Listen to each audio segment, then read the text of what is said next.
Oke, sekarang kita akan membahas tentang ciri-ciri bangun datar. Nah, kira-kira apa sih bangun datar itu? Ada yang tahu? Nah, betul ya.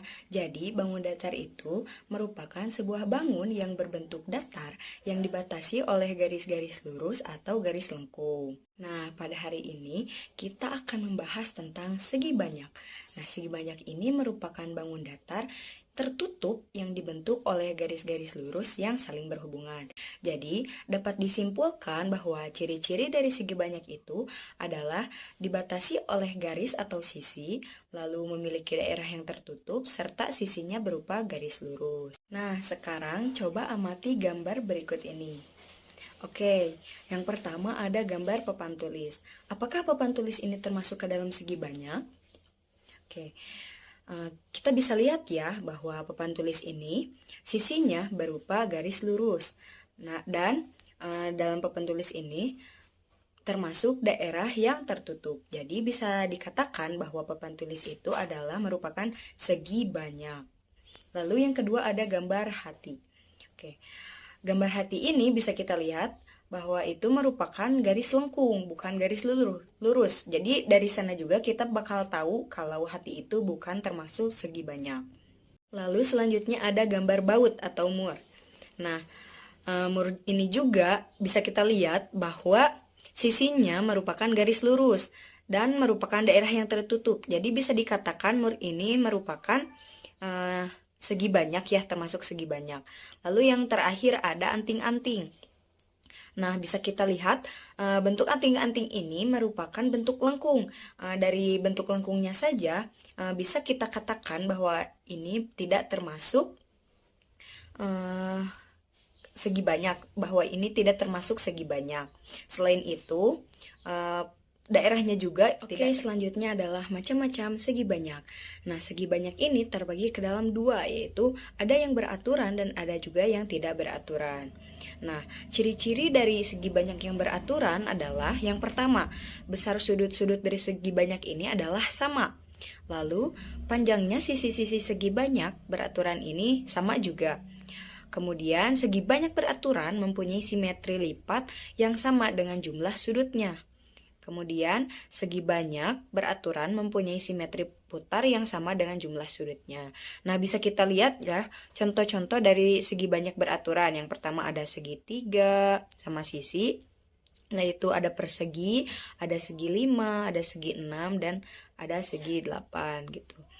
Sekarang ada yang tidak beraturan. Ciri-ciri dari segi banyak yang tidak beraturan, yang pertama yaitu besar sudut-sudut dari segi banyak tidak beraturan ini tidak sama. Lalu panjangnya juga, panjang sisi-sisinya tidak sama juga. Kemudian segi banyak tak beraturan ini mempunyai simetri lipat yang tidak sama dengan jumlah sudutnya. Dan segi banyak juga segi banyak tidak beraturan juga tidak mempunyai simetri putar yang sama. Itu jadi berbeda ya, tidak sama dengan jumlah sudutnya.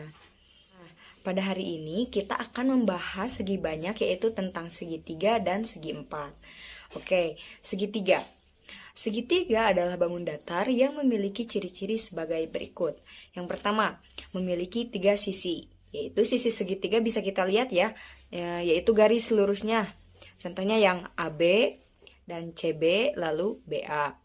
Lalu memiliki 3 sudut, yaitu sudut ACB, CBA, dan BAC. Lalu yang ketiga, segitiga itu memiliki 3 titik sudut, yaitu titik sudut A, titik sudut B, dan titik sudut C. Kemudian, berdasarkan sisinya, segitiga terbagi menjadi 3 lagi, yaitu yang pertama ada segitiga sama sisi, kedua ada segitiga sama kaki, dan segitiga sembarang. Yang pertama adalah segitiga sama sisi. Segitiga sama sisi adalah segitiga yang semua sisinya sama panjang. Bisa kita lihat ya bahwa sisi dari ketiga sudut segitiga tersebut adalah sama ya, tidak ada yang berbeda. Kemudian yang kedua ada segitiga sama kaki. Segitiga sama kaki adalah segitiga yang memiliki 2 sisi sama panjang. Bisa kita lihat ya, itu ada 2 sisi yang sama panjang, sedangkan yang di bawah itu berbeda. Lalu yang ketiga ada segitiga sembarang. Segitiga sembarang adalah segitiga yang sisi-sisinya tidak ada yang sama panjang. Nah, jadi dalam segitiga sembarang itu semua sisinya berbeda ukuran. Kemudian, berdasarkan sudutnya, segitiga juga terbagi lagi. Yang pertama ada segitiga lancip, ada segitiga siku-siku, dan yang ketiga ada segitiga tumpul. Coba perhatikan nih dalam gambar segitiga lancip. Terlihat bahwa sudut K, sudut L, dan sudut M ini merupakan sudut lancip. Jadi berbentuk lancip. Lalu yang kedua ada sudut siku-siku. Nah, segitiga KLM ini memiliki satu sudut siku-siku, yaitu sudut K, di mana sudut itu membentuk siku-siku. Lalu yang ketiga ada ada segitiga tumpul. Nah, dalam segitiga tumpul ini ada salah satu sudut yang tumpul, yaitu sudut P. Nah, sekarang kita akan membahas tentang segi empat. Berdasarkan jenisnya, segi empat terbagi menjadi beberapa bentuk, yaitu yang pertama ada jajar genjang, persegi panjang, dan belah ketupat. Oke, jajar genjang. Jajar genjang memiliki ciri-ciri sebagai berikut, yaitu memiliki 4 sisi. Kemudian, sisi yang berhadapan sejajar dan sama panjang. Kemudian, memiliki 4 sudut. Sudut yang berhadapan sama besar. Selain itu, keempat sudutnya berjumlah 360 derajat. Lalu yang kedua ada persegi panjang. Persegi panjang mempunyai ciri-ciri sebagai berikut. Yang pertama, memiliki 4 sisi, yaitu sisi AB, BC, CD, dan DA. Selain itu, sisi yang berhadapan sejajar dan sama panjang. Contohnya, sisi AD sejajar dengan sisi BC. Kemudian sisi AB sejajar dengan sisi DC. Oke, lalu persegi panjang ini memiliki 4 sudut, yaitu sudut A, sudut B, sudut C, dan sudut D. Kemudian keempat sudutnya sama besar, yaitu 90 derajat dan jumlahnya 360 derajat. Dan terakhir, ciri-ciri dari persegi panjang itu yaitu memiliki 2 diagonal yang sama panjang. Oke, selanjutnya ada belah ketupat. Ciri-ciri dari belah ketupat yaitu memiliki 4 sisi, yaitu sisi DC, CB, BA, dan AD. Kemudian sisi yang berhadapan sejajar dan sama panjang. Kemudian keempat sisinya sama panjang. Selain itu, belah ketupat juga memiliki 4 sudut. Nah, sudut-sudut yang berhadapan sama besar. Dan jumlah keempat sudutnya adalah 360 derajat. Juga memiliki 2 diagonal yang saling berpotongan tegak lurus. Lalu selanjutnya ada persegi. Ciri-ciri dari persegi yang pertama yaitu memiliki 4 sisi dan keempatnya sama panjang. Sisi yang berhadapan sejajar dan sama panjang juga. Lalu persegi juga memiliki 4 sudut. Nah, keempat sudutnya sama besar yaitu 90 derajat dan jumlahnya adalah 360 derajat. Nah, sudut-sudut dalam persegi ini membentuk sudut siku-siku ya. Nah, selain itu memiliki 2 diagonal yang sama panjang dan berpotongan tegak lurus. Lalu kemudian ada layang-layang. Ciri dari layang-layang ini yaitu yang pertama, memiliki 4 sisi berpasangan yang sama panjang. Lalu memiliki 4 titik sudut dengan sepotong sudut berhadapan yang sama besar. Selain itu memiliki 2 diagonal yang berbeda dan saling tegak lurus. Serta memiliki satu sumbu simetri lipat dan tidak memiliki sumbu simetri putar. Dan yang terakhir ada trapesium. Ciri-ciri dari trapesium yaitu yang pertama memiliki 4 sisi. Kemudian memiliki 2 sisi yang sejajar, memiliki 4 sudut dan keempat sudutnya berjumlah 360 derajat. Nah, materi selanjutnya yaitu tentang komposisi dan dekomposisi bangun datar. Ya, materi yang pertama kita akan membahas tentang komposisi terlebih dahulu. Apa itu komposisi? Komposisi bangun datar merupakan proses menggabungkan 2 atau lebih bangun datar yang lebih sederhana menjadi satu bangun datar yang lebih besar atau menjadi lebih kompleks. Langkah-langkah dalam komposisi bangun datar adalah menggabungkan sisi atau sudut bangun-bangun datar yang sudah diberikan. Contohnya seperti ini. Nah, sekarang Coba anak-anak perhatikan bangun rumah di samping. Bangun rumah di samping ini merupakan bangun rumah yang dibentuk dari tangram. Nah, bangun rumah yang tadi disusun menjadi sebuah tangram seperti ini. Tangram merupakan permainan paling tua yang dikenal dalam matematika, yang sering disebut puzzle Cina. Tangram merupakan puzzle yang terdiri dari 5 segitiga, 1 persegi, dan 1 jajar genjang. Bangun datar dalam tangram dapat disusun menjadi bentuk pola yang berbeda. Penyusunan beberapa bangun datar menjadi pola bentuk yang baru disebut komposisi atau penggabungan bangun datar. Materi selanjutnya yaitu dekomposisi bangun datar. Bangun datar yang telah disusun menjadi bentuk pola yang berbeda dapat diuraikan kembali. Nah, kalau tadi komposisi adalah penggabungan, maka dekomposisi adalah penguraian. Penguraian kembali bentuk pola bangun datar ke dalam bangun datar penyusunnya disebut dekomposisi bangun datar. Nah, sekarang coba anak-anak perhatikan rumah adat berikut ini. Setelah diperhatikan, coba kalian tulis di buku tulisnya masing-masing, kemudian uraikan ada bentuk bangun datar apa saja dalam rumah adat tersebut. Ibu kasih contoh, misalnya ada gambar trapesium. Nah, banyaknya trapesium dalam 3 rumah adat tersebut yaitu ada 2 dan seterusnya.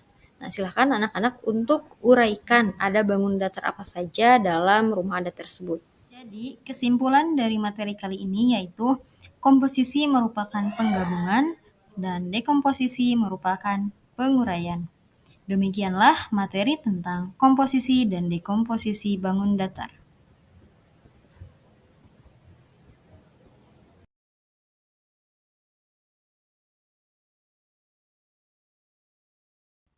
Baik, untuk pembahasan selanjutnya kita akan membahas mengenai perbandingan ciri-ciri bangun datar, yaitu membandingkan ciri-ciri segitiga dan segi empat. Nah, sebelumnya apakah kalian tahu apa itu segitiga? Nah, segitiga merupakan bangun datar yang dibatasi dengan adanya 3 buah sisi serta memiliki 3 titik sudut. Nah, coba perhatikan pada gambar di samping, manakah yang termasuk ke dalam segitiga?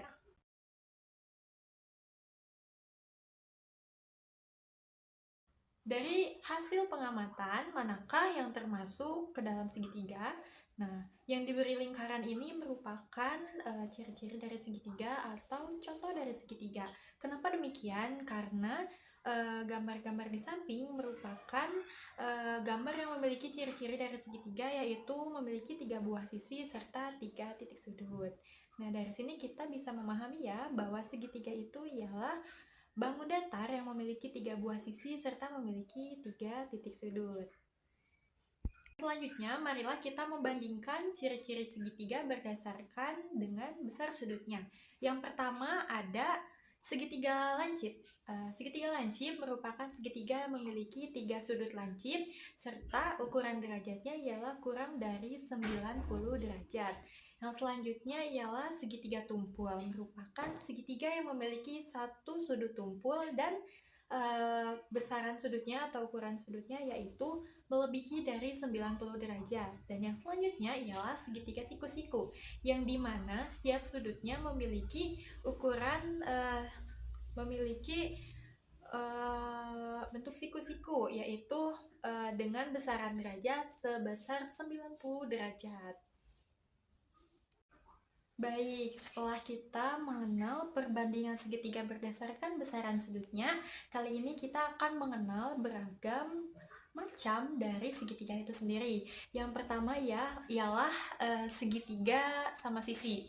Nah, segitiga sama sisi ini merupakan segitiga yang ketiga sisinya sama panjang serta besaran sudutnya sama, yaitu sebesar 60 derajat dan memiliki 3 simetri putar dan 3 simetri lipat.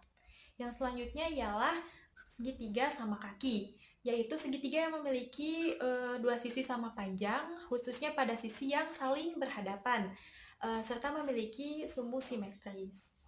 Yang selanjutnya ialah segitiga sembarang, yaitu segitiga yang ketiga sisinya berbeda serta memiliki satu simetri putar. Lalu segitiga lancip. Tadi sudah dijelaskan ya bahwa segitiga lancip ialah segitiga yang ketiga sudutnya memiliki sudut yang lancip dan besaran sudutnya kurang dari 90 derajat.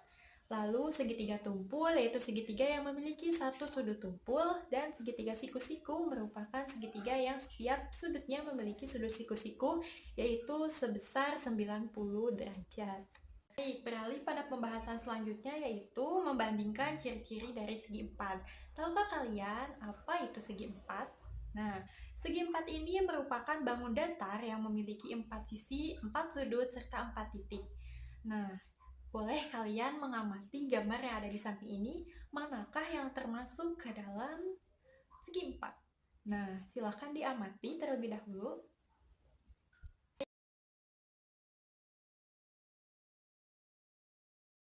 Baik, yang termasuk ke dalam segi empat ialah semua dari gambar di samping, dikarenakan semuanya memiliki 4 sisi, 4 sudut, serta 4 titik yang sama. Maka gambar-gambar yang di samping ini merupakan ciri atau bentuk dari segi empat. Yang selanjutnya kita akan mengenal macam-macam dari segi empat. Yang pertama adalah trapesium. Trapesium merupakan bangun segi empat yang memiliki sepasang sisi sejajar dan berhadapan, serta trapesium dibagi menjadi 3, yaitu trapesium sama kaki, trapesium siku-siku, dan trapesium sembarang.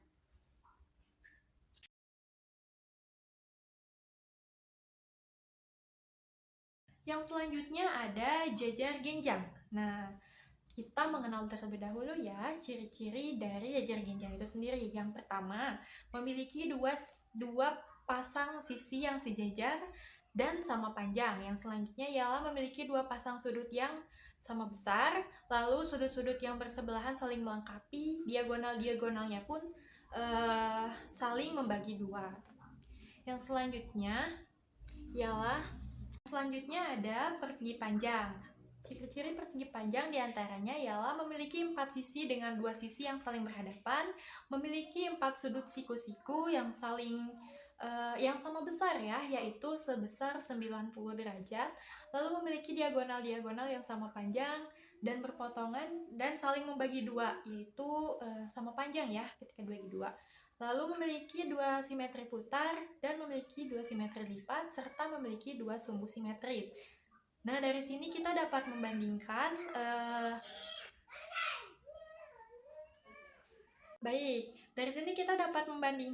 perbedaan dari persegi panjang dan jajar genjang. Nah, kira-kira apa nih perbedaannya? Perbedaan jajaran genjang dan persegi panjang ialah memiliki 2 pasang sudut yang saling berhadapan dan sama besar. Akan tapi untuk persegi panjang ini semua sudutnya berbentuk siku-siku. Jadi perbedaan jajar genjang dan persegi panjang ialah jika jajaran genjang memiliki 2 sudut yang berhadapan dan sama besar, akan tetapi untuk persegi panjang ialah sudutnya sama, jadi sama semuanya, yaitu berbentuk siku-siku. Nah, yang selanjutnya salah satu bentuk dari segi empat ialah ada belah ketupat. Ciri-cirinya itu diantaranya ialah memiliki 4 sisi sama panjang, 2 sisi sejajar, sudut berseberangan yang sama besar, serta memiliki 2 diagonal yang panjangnya tidak sama. Lalu memiliki 2 sumbu simetris. Nah, lalu kita bisa bandingkan ya perbandingan dari belah ketupat dan jajar genjang memiliki kesamaan, yaitu semua sisinya memiliki panjang yang sama. Yang selanjutnya ialah persegi. Nah, ciri-ciri dari persegi ini ialah sisi-sisi yang berhadapan sejajar, semua sisinya sama panjang, mempunyai 4 sumbu simetris, dan sudut-sudutnya memiliki sudut siku-siku ya. Lalu untuk diagonalnya saling membagi panjang dan saling tegak lurus. Nah, bisa kita bandingkan ya dengan persegi panjang. Apa sih bedanya persegi dan persegi panjang? Jika persegi itu memiliki sudut, sisi, dan lain sebagainya itu sama panjang ya. Bisa empat sisinya itu memiliki. Baik, dapat kita bandingkan perbedaan dari belah ketupat dan persegi. Yang pertama ialah dari segi sisi ya. Untuk persegi memiliki 4 sisi yang sama panjang, sedangkan belah ketupat memiliki 4 sisi yang sama panjang dan kongruen. Yang selanjutnya untuk sudutnya, persegi memiliki sudut yang besar yaitu berukuran 90 derajat, sedangkan belah ketupat hanya memiliki sudut-sudut yang berhadapan dan sama besar. Untuk diagonalnya, persegi memiliki diagonal yang sama panjang, sedangkan untuk belah ketupat diagonalnya tidak sama panjang. Untuk garis simetris, persegi memiliki 4 garis simetris dan belah ketupat memiliki hanya 2 garis simetris saja. Nah, salah satu contoh dari segi 4 yang selanjutnya ialah layang-layang. Ciri-cirinya ialah memiliki 2 pasang sisi berurutan yang sama panjang, ada sepasang sudutnya yang sama besar, serta salah satu diagonalnya merupakan sumbu simetri. Nah, mari kita membedakan perbedaan layang-layang dan belah ketupat. Yang pertama itu dari segi sisinya bisa dilihat untuk belah ketupat memiliki semua sisi yang sama panjang, sedangkan layang-layang memiliki hanya 2 pasang sisi saja yang berdekatan dan sama panjangnya. Untuk diagonal, layang-layang dan belah ketupat memiliki diagonal yang sama, yaitu diagonal yang tidak sama panjang. Yang selanjutnya ialah untuk sudut. Untuk sudut, jumlah sudutnya saling berdekatan dan melengkapi pada layang-layang. Itu. Jadi, belah ketupat ini merupakan bagian dari layang-layang. Bisa diambil kesimpulannya seperti itu.